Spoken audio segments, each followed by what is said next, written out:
আমরা মূলত এসেছিলাম যে এখানে এই আশুলিয়া এলাকায় শ্রম অসন্তোষ পরিস্থিতি পর্যবেক্ষণ এবং সেটা অ্যাড্রেস করে কি করে এই ফ্যাক্টরিগুলোকে সচল রাখা যায়, দেশের অর্থনীতিকে সচল রাখা যায়, সেই লক্ষ্যে কাজ করার জন্য আমাদের মাননীয় শ্রম ও কর্মসংস্থান মন্ত্রণালয়ের দায়িত্বে নিয়োজিত মাননীয় উপদেষ্টা মহোদয় এবং আমাদের সচিব মহোদয় ওনারা একটা কমিটি করে দিয়েছেন। সেই কমিটির সদস্যদেরকে নিয়ে আমরা সরেজমিনে এটা দেখতে এসেছিলাম, জানতে এসেছিলাম এবং তাদেরকে উদ্বুদ্ধ করার জন্য আমরা এখানে এসেছি।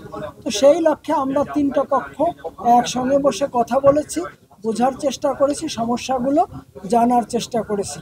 তো আমাদের একটা হট লাইন আছে যেটা 16357, এই নাম্বারে আমাদের মালিক পক্ষ এবং শ্রমিক পক্ষ তারা এটা তাদের দাবি দেওয়া, অভিযোগ, আপত্তি এগুলো জানাতে পারে, সেটাও আমরা জানানোর জন্য এসেছি।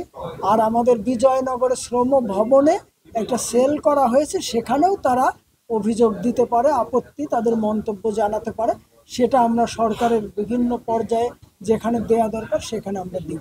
এটাই মূলত আজকে আমাদের লক্ষ্য।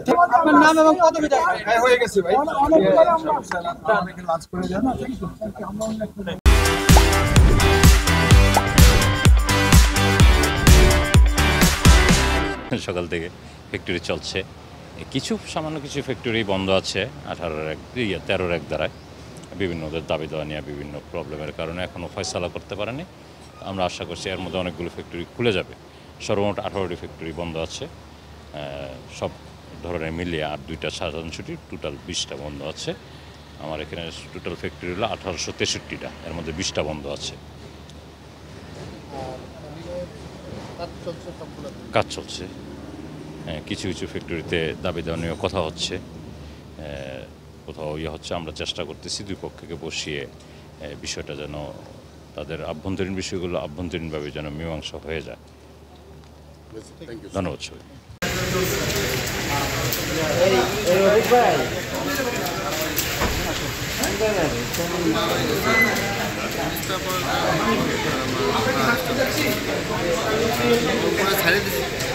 ছেড়ে দিছে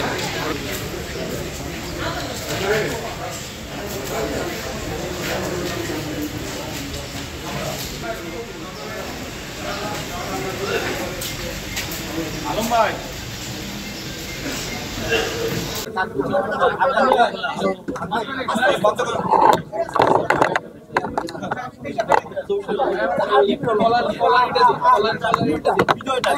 বিজয়